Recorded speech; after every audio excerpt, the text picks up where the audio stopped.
에베소서 21번째 시간, 오늘 방금 읽은 에베소서 5장 21절에서 33절 말씀을 가지고 서로 다른 사랑이라는 제목으로 하나님 말씀 나누겠습니다.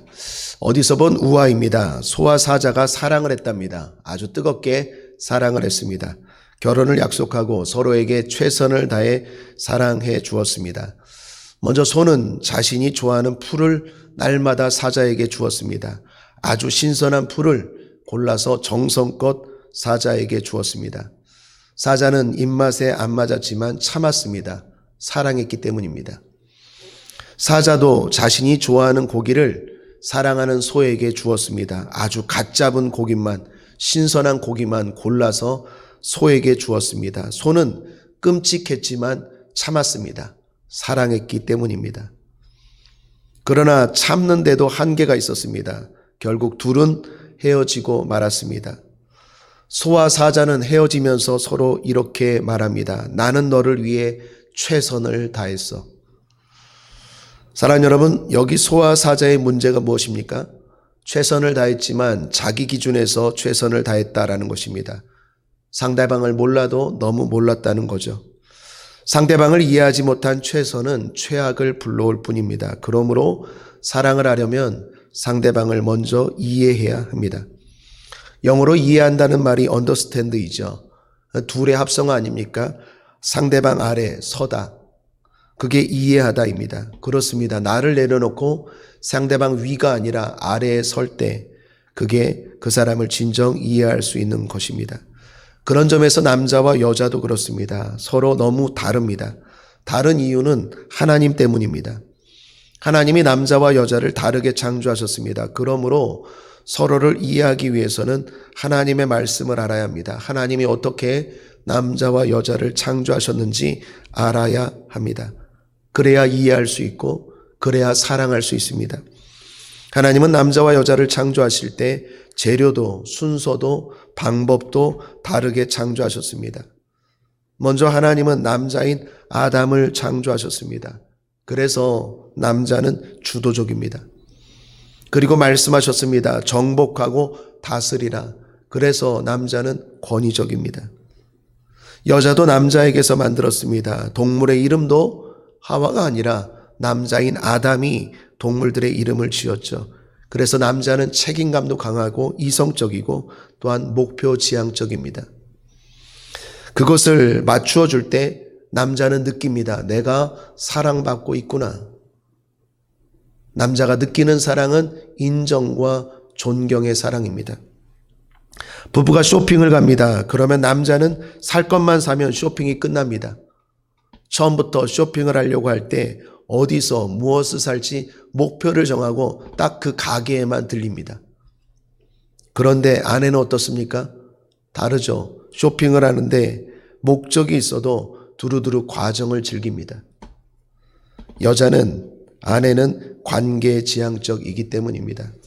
하나님이 여자를 만드실 때 남자의 갈비뼈로 만들었습니다. 가슴에 있는 갈비뼈로 만들었습니다. 그래서 보통의 여성들이 가슴 넓은 남자를 좋아한다는 말이 있는데 일리 있는 말 아닌가 생각합니다. 여자는 그러므로 관계지향적이고 과정지향적입니다. 어떤 관계를 맺는 것에서 안정과 평안 그리고 사랑을 느낍니다. 이런 생각을 해봅니다. 마귀가 왜 인간을 유혹할 때 여자인 하와에게 먼저 접근했을까? 하와가 열등해서가 아니라 하와가 남자보다 훨씬 더 관계지향적이기 때문 아닌가 생각합니다. 아마도 마귀는 하와에게 접근할 때 엄청 친한 척하면서 접근했을 것입니다. 이런저런 이야기를 하면서 하와의 마음을 사로잡았을 것입니다. 한 번이 아니라 아마 여러 번 했을 것입니다. 그렇게 관계를 친밀하게 맺고 결국 하와를 유혹한 거죠. 목표지향적이고 주도적인 남자에게 만약에 사탄이 접근했다면 잘 먹히지 않았을 것입니다. 이처럼 남자와 여자는 서로 다릅니다. 그래서 사랑을 느끼는 것도 서로 다릅니다. 아담은 하와를 보는 순간 사랑에 빠졌습니다. 비디오적 사랑이죠. 하와는 반대입니다. 아담의 말을 듣고 사랑을 느꼈습니다. 오디오적 사랑입니다. 그래서 솔로몬이 지은 책 가운데 아가서라는 책이 성경에 있습니다. 아가서에 보면 사랑에 대해서 솔로몬이 술람미 여인에게 아름답게 묘사를 하지 않습니까? 몇 구절만 소개하면 아가서 1장 9절에서 14절에 보면 내 사랑아 내가 너를 바로의 병거와 준마에 비하였구나. 내 뒷밤은 따은 머리털로 내 목은 구슬개미로 아름답구나. 우리가 너를 위하여 금사슬을 은을 박아 만들리라. 왕이 상에 앉았을 때 나의 나도 기름이 향기를 토하였구나. 나의 사랑하는 자는 내 품 가운데 모략 향낭이요 나의 사랑하는 자는 내게 엔게디 포도원의 고멜화 송이로구나. 남자들이 볼 때는 조금 닭살스럽습니다. 남자들은 그냥 좋으면 좋다, 멋있으면 멋지다, 사랑하면 사랑한다, 그렇게 말하는데 여성은 아닙니다. 이런 묘사에 사랑을 느낀다는 거죠. 같은 사랑한다는 말도 무뚝뚝하게 용건 중심이 아니라 이렇게 아름다운 말로 풀었을 때 사랑을 느낀다라는 것입니다. 그것이 여성입니다. 그런데 저는 왜 이렇게 잘 안 될까요? 이렇게 설교하면서. 남자와 여자는 결국 이처럼 다릅니다. 자, 이렇게 남자와 여자가 서로 다르기 때문에 사랑의 방법도 달라야 합니다. 그 사람에게 맞게 사랑을 해줄 때 사랑을 느낀다라는 것입니다. 그런 점에서 성경은 먼저 아내들에게 권면합니다. 아내들이여 존경하는 사랑을 하십시오. 오늘 성경은 먼저 부부관계에서 아내들에게 권면을 하고 있습니다. 이 순서가 대단히 의미하는 바가 크다고 생각합니다. 그것은 그만큼 아내의 역할이 크다라는 것을 보여주는 것입니다. 과거 TV 광고 가운데 이런 광고가 있었죠. 남편은 아내하기 나름이에요. 이런 또한 말도 있었습니다. 범죄 뒤에 여자 있고 성공 뒤에 여자 있다. 다 무슨 말입니까? 맞습니다. 여성의 역할이 대단히 크다라는 것입니다. 좋은 남편이 좋은 아내를 만드는 것보다 좋은 아내가 좋은 남편을 만들 수 있는 확률이 훨씬 크다라는 것입니다. 좋은 평강공주가 바보 온달을 훌륭한 장군으로 만드는 거지, 훌륭한 온달이 바보 같은 평강공주를 훌륭하게 만드는 것이 어렵다라는 것입니다. 아내의 역할이 그만큼 크다라는 의미겠죠. 하나님은 아담에게 하와를 주실 때 이렇게 말씀합니다. 내게 돕는 배필을 주겠다. 여기 돕다라는 말은 보조나 열등의 의미가 아닙니다. 우리는 누군가 도와준다고 하면 마치 조연처럼 생각하고 또 하등하게 생각하는데 실제로는 반대입니다. 여기 돕는 배필할 때 돕다라는 말은 하나님이 사람을 도와줄 때 쓰는 유일한 단어입니다. 그러니까 여자 외에는 하나님에만 사용된 단어가 이 돕다라는 단어인데 성경에 하나님만 사용하고 있습니다. 여자의 도움은 하나님의 도움처럼 귀한 것이고 중요한 것이다라는 것입니다. 여자의 역할이 그만큼 중요합니다. 한자에 보면 평안할 안이라는 한자가 있습니다. 그 한자를 보면 간머리의 계집녀로 구성되어 있죠. 즉 집안 중심에 여자가 있을 때, 남자가 아니라 여자가 있을 때 무슨 말입니까? 평안하다라는 거죠. 특별히 여자가 몇 명입니까? 2명입니까? 3명입니까? 1명입니다.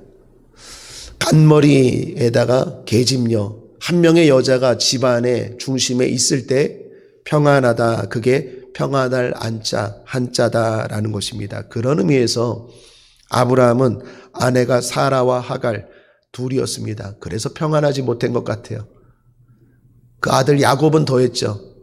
야곱은 아내가 4명이었습니다. 그래서 그런지 야곱은 자신의 인생을 험악한 세월을 보내었다라고 고백하고 있지 않나 생각합니다.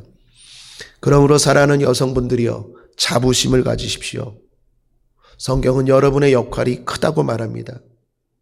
하와가 선악과를 아담에게 주었듯이 내가 남편을 선악과로 인도할지 아니면 생명과로 인도할지 남편은 여자의 역할이 크다라는 것입니다. 부부관계에서 사랑에서 여자의 역할이 크다라는 것을 기억하시고 자부심을 가지고 살 수 있게 되길 바랍니다. 여러분의 지혜로운 사랑이 남자를 바꾸고 가정의 평안을 이룰 수 있다라는 것입니다. 그런 전제를 가지고 성경은 이렇게 여성들에게 권면합니다. 복종하라. 22절입니다. 아내들이여 자기 남편에게 복종하기를 주께 하듯 하라. 24절입니다. 그러나 교회가 그리스도에게 하듯 아내들도 범사에 그 남편에게 복종할지니라.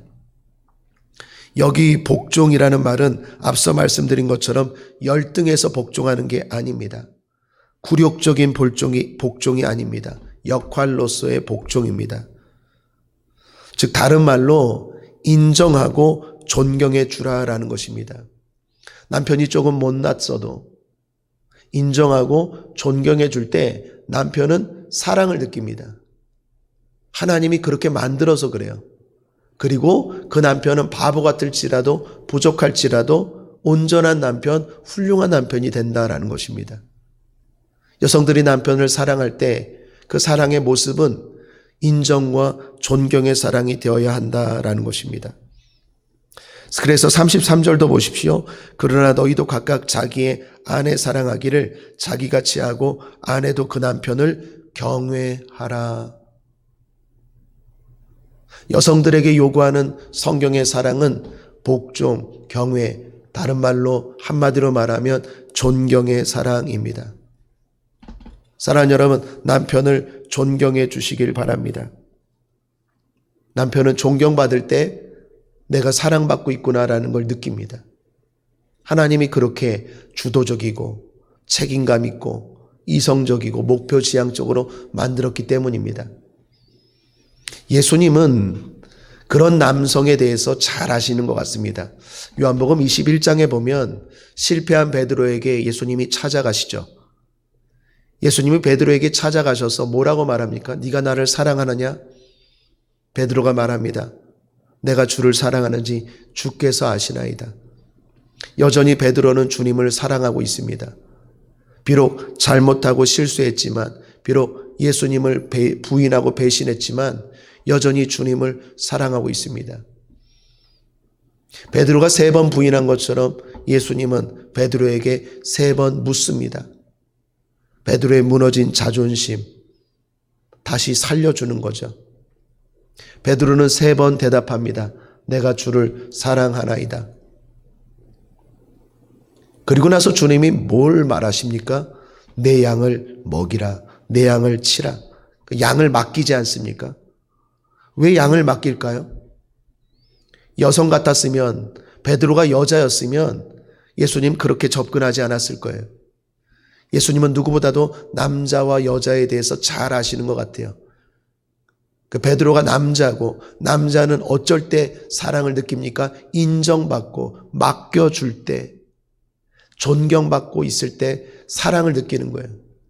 그래서 예수님은 굳이 사랑한다라는 말과 더불어 내 양을 치라, 내 양을 먹이라라고 양을 맡겼다라는 것입니다. 그때 베드로는 예수님이 나를 진정으로 사랑하시는구나, 나는 다시 회복되었구나라는 걸 느꼈다라는 것입니다. 사랑하는 여러분, 특별히 여성분들이요, 남편을 사랑하려면 남편을 먼저 이해해 주시길 바랍니다. 어느 집에 아내와 아이들이 예수님을 믿는데 남편만 아직 예수님을 영접하지 않은 가정이 있었습니다. 제가 목회했을 때 섬겼던 가정입니다. 그 남편을 위해서 그 엄마 집사님하고 아이들이 기도를 많이 했습니다. 남편 구원해 달라고. 그런데 나중에 알게 된 사실인데, 나에게는 남편을 위해서 기도해 달라고 해놓고 집에서는 아이들 앞에서 습관적으로 남편을 마귀라고 표현했답니다. 남편이 술 먹고 들어오면 내 아빠 마귀짓 하는 거 봐라. 남편이 담배 피는 걸 보면 네 아빠 마귀짓 하는 거 봐라. 그런 어느 날 아이들이 조금 어렸는데 아빠가 들어오는데 이렇게 말하더랍니다. 엄마, 마귀가 들어와요. 그 이야기 듣고 이 집사님이 좀 충격을 받았대요. 아빠도 충격을 받았지만 엄마가 더 충격을 받은 것 같아요. 자신은 힘들고 그냥 습관적으로 신세풀이 그냥 신세한탄으로 그냥 마귀 그렇게 말했는데 아이들도 그렇게 말하는 걸 보고 충격을 받은 거죠. 그러다가 교회에서 오늘 에베소서의 말씀을 듣게 된 것입니다. 아내들이여 자기 남편에게 복종하기를 주께 하듯 하라. 집사님이 깨달았답니다. 내가 주님을 위해서는 열심히 복종하는데 내가 남편을 위해서 복종한 적이 있는가? 예수 안 믿는다고 오히려 더 무시하고 심지어 마귀라고까지 해서 그게 아이들까지 우리 아빠는 마귀가 나간다, 마귀가 들어온다, 마귀가 화장실 간다. 이런 상황을 만들었진 않았나 하나님 앞에 깨달음이 있어서 회개했답니다. 그리고 그 다음부터 이 집사님의 마음을 고쳐먹었습니다. 물론 힘들었지만 그동안의 습관을 바꾸기 위해서 애를 썼답니다. 그리고 남편을 존경하기 시작했답니다. 일단 식탁에 남편의 숟갈과 젓갈부터 바꾸었대요. 이건 아빠 숟갈이야. 이건 아빠 젓가락이야. 이건 아빠 밥그릇이야. 이건 아빠 국그릇이야. 아빠 것은 특별히 다른 걸로 구별했대요. 뭐 그런 작은 것 하나하나 이 집사님이 남편을 인정하고 존경해 주기 시작했답니다. 어떻게 되었을까요? 그걸 보고 아이들도 바뀌고 결국 그거 보고 남편도 바뀌고 그리고 결국 그 남편이 교회에 나오게 되었습니다. 제가 듣기로 한 3년 전에 그 남편이 안수 집사 받았다라는 소식을 제가 이곳에서 듣게 되었어요. 누가 가장 행복했을까요? 그 아내 되시는 집사님, 지금은 권사님 되셨는데 그 권사님이 제일 행복한 분이었습니다. 그렇습니다. 사랑하는 여러분, 아내 되신 분들이요, 남편을 존경해 주시길 바랍니다. 그게 사랑이고 그게 내가 잘되고 내가 사랑받는 또한 비결입니다. 유대인들의 지혜책인 탈무드에 보면 시집가는 딸에게 아버지가 이런 권면을 해주는 이야기가 나옵니다. 사랑하는 딸아, 내가 남편을 왕처럼 존경한다면 너는 여왕이 될 것이다. 그러나 남편을 돈이나 벌어오는 머슴처럼 여긴다면 너는 하녀로 둔갑할 것이다. 내가 지나치게 자존심을 내세워 남편을 무시하면 남편은 폭력을 휘두르는 폭군으로 돌변할 것이다. 한자든 탈무드든 성경이든 하나같이 일관되게 가르치는 것은 남편이 여성과 다르다. 그리고 남편은 존경해 줄 때 사랑을 느낀다라는 것입니다. 남편을 이해하고 남편을 존경해 주는 사랑, 그 사랑을 통해서 여러분도 사랑받고 사랑이 넘치는 가정 되기를 주님의 이름으로 축복합니다. 둘째로 남편분들 잘 들으십시오. 남편들에게 권면합니다. 남편들이여 귀히 여기는 사랑을 하십시오. 오늘 성경은 남편들에게 아내를 사랑하되 귀히 여기라고 말합니다. 내가 귀한 존재라는 느낌을 받을 때 아내는 사랑을 느낀다라는 것입니다. 25절을 보시면 남편들아 아내 사랑하기를 그리스도께서 교회를 사랑하시고 위하여 자신을 주심같이 하라. 28절 이와 같이 남편들도 자기 아내 사랑하기를 제 몸같이 할지니 자기 아내를 사랑하는 자는 자기를 사랑하는 것이라. 33절 그러나 너희도 각각 자기의 아내 사랑하기를 자기같이 하고. 아내 사랑에 대해서 오늘 성경은 주님이 교회를 사랑하시는 것과 사람이 자기 몸을 사랑하는 것으로 비유하고 있습니다. 주님이 교회를 어떻게 대하십니까? 아주 귀하게 여기시죠. 주님이 피 흘리고 십자가에 죽으시고 그 고통과 아픔을 당하시고 그리고 세워진 게 바로 교회입니다. 자기의 생명보다 더 귀하게 여기는 게 교회입니다. 사람이 자기 몸을 어떻게 여깁니까? 귀하게 여기죠. 조그만 가시 하나 바뀌었어도 온 관심과 집중을 해서 그것을 제거하기 위해서 노력하고 자기 몸을 관리하죠. 귀하게 여기죠. 자기의 몸처럼, 교회처럼 귀하게 여길 때 여성은 사랑받고 있다라는 걸 느낀다라는 것입니다. 그러므로 남편들이요, 아내를 이해하십시오. 아내는 돈만 준다고 사랑을 느끼는 것이 아니라, 아내는 뭔가 선물만 준다고 사랑을 느끼는 것이 아니라 내가 귀하게 여김받고 있다라는 것을 느낄 때 아내는 사랑을 느낀다라는 것입니다. 누군가 말하는데 한국에는 세 개의 성이 존재한다고 말합니다. 하나는 남성, 하나는 여성, 하나는 아줌마. 왜 아줌마입니까? 남편 때문입니다. 남편이 귀하게 여기는 사랑으로 대해주지 않을 때 여성은 아줌마로 변한다는 것이죠. 유머이지만 일리 있는 말인 것 같습니다. 사실 남편도 여성하기 나름이지만 아내도 남편하기 나름입니다. 아내가 남편을 귀하게 여기면 공주처럼 변하지만 남편이 아내를 귀하게 여기지 않으면 아내는 아줌마가 되어버립니다. 싸나운 아줌마, 잔소리가 많은 아줌마. 그러므로 서로가 서로에게 영향을 끼치는 겁니다. 사랑하는 남편들이여, 아내를, 여성을 잘 이해하고 그리고 사랑할 수 있게 되길 바랍니다. 제가 성경을 읽으면서 남편들이 꼭 알았으면 좋겠다 하는 성경 구절 두 구절이 있어서 우리 남성들에게 추천합니다.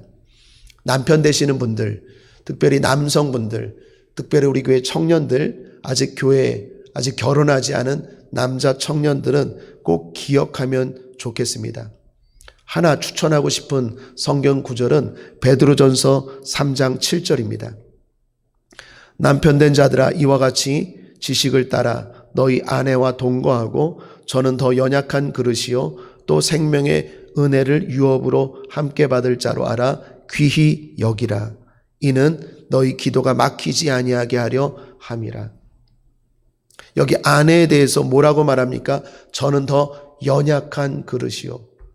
그렇습니다. 아내는 더 연약합니다. 깨지기 쉽습니다. 그래서 귀하게 여겨야 됩니다. 더 중요한 것, 귀하게 여겨야 되는 이유는 그 다음입니다. 또 생명의 은혜를 유업으로 함께 받을 자로 알아 귀히 여기라. 왜 귀하게 여겨야 됩니까? 남자보다 더 연약하기 때문에, 깨지기 쉽기 때문에 귀하게 여겨야 됩니다. 그런데 그 다음이 더 중요합니다. 생명의 은혜를 유업으로 함께 받을 자이기 때문에 귀하게 여겨야 됩니다. 말이 조금 어려운데 어떤 신학자가 이것을 이렇게 해석한 걸 보았습니다. 생명의 은혜를 유업으로 함께 받을 자라는 말은 나중에 죽고 나서 하나님이 천국에서 심판하실 때 부부는 함께 시상한다는 거예요. 우리가 하나님 앞에 나중에 죽고 나서 시상하지 않습니까? 믿지 않는 자는 심판의 부활로, 예수 믿고 죽은 자는 생명의 부활로. 그 생명의 부활은 상급 심판 아닙니까? 우리 고린도전서로 말하면 해와 같은 영광, 달과 같은 영광, 별과 같은 영광, 똑같이 밝음은 똑같지만 영광, 세기는 다른 것처럼 어떤 사람은 천국에서 해같이 빛나는 영광이 있고 어떤 사람은 같은 천국이어도 달과 같은 영광, 또 별과 같은 영광, 분명히 상급이 다를 것입니다. 그런데 그렇게 상급, 하나님이 시상을 하실 때 천국에서 부부는 함께 시상한다는 거예요. 부부는 하나님의 언약적 축복의 대상이다라고 해석한 걸 보았습니다. 제가 볼 때는 좀 너무 앞서 나간 해석이 아닌가 생각합니다. 왜 그렇습니까? 성경은 곳곳에서 하나님이 마지막 때 각 사람이 행한 대로 심판한다라고 말합니다. 그러니까 각 사람이, 부부일지라도 각 사람이 행한 대로 심판하는 것이 맞을 것 같은데, 그래도 이 신학자 그리고 이 말씀은 대단히 의미가 있습니다. 생명의 은혜를 유업으로 함께 받을 자가 부부입니다. 그러니까 부부가 하나님 앞에 공통적으로 시상받을 게 있다라는 거예요. 그건 분명한 것 같습니다. 그러므로 귀하게 여겨야 됩니다. 남성분들이요, 아내는 연약합니다. 똑같은 말이어도 더 상처받기 쉽고 깨지기 쉽습니다. 그래서 귀하게 여기게 됩니다. 또 하나, 그런 연약한 존재이지만 나와 함께 하나님 앞에서 시상받을 존재입니다. 칭찬받을 존재입니다. 함께 생명의 은혜를 유업으로 나눌 자입니다. 함께 천국 갈 자입니다. 그러므로 귀하게 여기게 됩니다. 우리가 하나님 앞에서 평가받을 때 우리 부부가 어떻게 서로 영향을 미쳤는지에 따라서 그 시상이 달라질 수 있다는 거예요. 그러므로 귀하게 여기게 됩니다. 두 번째로 또 하나 남편들에게 권면해 드리고 싶은 구절이 골로새서 3장 19절입니다. 골로새서 3장 19절 말씀을 보면 남편들아 아내를 사랑하며 괴롭게 하지 말라. 여기 정반대의 단어가 나옵니다. 사랑하며 괴롭게 하지 말라. 어떻게 사랑하는데 괴롭게 할 수 있을까요? 그게 가능하다라는 것입니다. 남편이 사랑하는데 그게 괴로움이 될 수 있다라는 것입니다. 그러므로 남편들은 내가 아내를 사랑하는데 그 사랑이 아내를 괴롭게 하는 것은 아닌가 돌아봐 주어야 합니다. 그리고 아내에게 맞는 사랑을 해주는 것이 지혜이다라는 것입니다. 사랑하는 남편분들이요, 또 남편 되실 분들이요, 아내 사랑, 아내를 잘 이해하고 아내를 잘 사랑해 주시기를 주님의 이름으로 축복합니다. 끝으로 과거에 읽었던 한 편지를 소개하고 말씀을 마칠까 합니다. 강용호 박사님 아시죠? 시각장애인으로 미국 백악관 장애인위원회 정책 차관보까지 지내신 분이죠. 2012년 68세의 나이로 천국을 가셨습니다. 저는 개인적으로 인천 순복음교회에 있을 때 이 강용호 박사님이 우리 교회에 오셨을 때 제가 지근 거리에서 모시고 또 앞이 안 보이셔서 부축해서 또 강단에도 이렇게 인도한 적이 있습니다. 그때 그 강용호 박사님의 그 웃음이 참 웃는 모습이 참 지금도 인상이 기억에 남습니다. 너무 선하시고 같은 남자인데도 어떻게 저렇게 아름답게 웃을 수 있을까라는 모습에 큰 도전을 받았던 분입니다. 그 강용호 박사님이 임종을 앞두고 아내 되시는 분에게 이런 편지를 썼다고 합니다. 우리가 자세한 스토리는 잘 모르지만 강용호 박사님이 강용호 박사님 된 것은 그 아내의 역할이 대단히 컸다고 소개되고 있지 않습니까? 그 시각장애인이었던 아내, 강용호 박사를 그 정상인이었던 아내 되시는 분은 장애도 없지만 정상인이었지만 이 남편 강용호 박사를 잘 보필하고 사랑해 주어서 아주 영향력 있는 인물로 어떻게 보면 우리나라 사람으로서 미국에서 가장 고위직에 올라간 것도 대단하지만 제가 볼 때 더 대단한 것은 저 같은 멀쩡한 목사보다도 훨씬 더 많은 사람들에게 복음을 전하고 그 말씀에 선한 영향력을 끼친 걸 보면 참 대단한 분 아닌가 생각합니다. 멀쩡하게 다 보고 있는 눈을 가진 저보다 또 목사인 저보다 그러니까 목사님도 아니신데 또 시각장애인이신데도 불구하고 많은 사람들에게 선한 영향력을 엄청나게 크게 끼치신 분 아닙니까? 그분이 그분 될 수 있었던 것은 그 아내 되시는 분의 영향이 컸다라는 것 잘 알고 계시죠? 그 아내 되시는 분에게 강용호 박사님이 임종 직전에 이런 편지를 썼다고 합니다. 제가 그때 너무 읽었을 때 애틋해서 여러분들께 끝으로 소개해 드리고자 합니다. 한 몇 구절만, 몇 문장만 소개해 드리죠. 아직도 봄날 반짝이는 햇살보다 눈부시게 빛나고 있는 당신을 난 가슴 한가득 품고 떠납니다. 당신을 처음 만난 게 벌써 50년 전입니다. 햇살보다 더 반짝반짝 빛나고 있던 예쁜 여대생 누나의 모습을 난 아직도 기억합니다. 손을 번쩍 들고 나를 바래다 주겠다고 나서던 당돌한 여대생. 당신은 하나님께서 나에게 보내주신 날개 없는 천사였습니다. 앞으로 함께할 날이 얼마 남지 않은 이 순간에 나의 가슴을 가득 채우는 것은 당신을 향한 감사함과 미안함입니다. 시각장애인의 아내로 살아온 그 세월이 어찌 편했겠습니까? 항상 주기만 한 당신에게 좀 더 잘해주지 못해서, 좀 더 배려하지 못해서 너무 많이 고생시킨 것 같아서 미안합니다. 지난 40년간 늘 나를 위로해 주던 당신에게 난 오늘도 이렇게 위로를 받고 있습니다. 미안합니다. 더 오래 함께 해주지 못해서 미안합니다. 내가 떠난 후 당신의 외로움과 슬픔을 함께 해주지 못할 것이라서 나의 어둠을 밝혀주는 촛불, 사랑합니다. 사랑합니다. 사랑합니다. 그리고 고마웠습니다. 참 너무 멋지지 않습니까?